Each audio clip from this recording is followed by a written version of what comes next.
தினம் நீண்ட நாட்களுக்கு பிறகு பாஜகவின் முன்னாள் மாநில தலைவர் அண்ணாமலை டெல்லி சென்றிருக்கிறார். டெல்லி சென்றிருக்கக்கூடிய அவர் தேசிய தலைவர்களை சந்திப்பதாக தகவலானது வெளியாகி இருக்கிறது.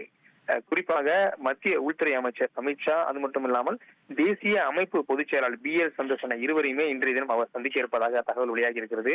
இன்றைய தினம் டெல்லியில வரக்கூடிய சட்டமன்ற தேர்தல், அதாவது பல்வேறு மாநிலங்களில் சட்டமன்ற தேர்தலானது வரக்கூடிய இருக்கிறது. எனவே ஒவ்வொரு மாநிலத்துக்கும் ஒரு பிரதிநிதி என்ற ஒரு அழைப்பானது விடப்பட்டு தமிழகம் சார்பில் பாஜக முன்னாள் மாநில தலைவர் அண்ணாமலை கலந்து கொண்டு வரக்கூடிய அந்த சட்டமன்ற தேர்தலில் நம்ம கூட்டணி எவ்வாறு அமைக்க வேண்டும், ஏற்கனவே தேசிய ஜனநாயக கூட்டணியிலிருந்து விலகியவர்களை எப்படி இணைக்க வேண்டும், அது மட்டும் இல்லாமல் தேமுதிக, பாமக உள்ளிட்ட அந்த கூட்டணிகளை கூட்டணியில் இழுக்க வேண்டும் என பல்வேறு கருத்துக்களை அவர் எடுத்து வைக்க இருப்பதாகவும் தகவலானது வெளியாகி இருக்கிறது. இது மட்டும் இல்லாமல் அடுத்த கட்டமாக உள்துறை அமைச்சர் அமித்ஷாவை சந்திக்கும் போதுதான் முக்கியமான ஆலோசனை நடைபெறும் எனவும் கூறப்படுகிறது. ஏனென்றால் கரூர்ல ஒரு துயர சம்பவமானது இந்த விஜயனுடைய அந்த மக்கள் பரப்புரை நடைபெற்றது. அந்த நடைபெற்ற நிலையில் NDA கூட்டணி சார்பில் 8 MPக்கள் கொண்ட குழு தமிழகம் ஆய்வினை மேற்கொண்டிருக்கிறது.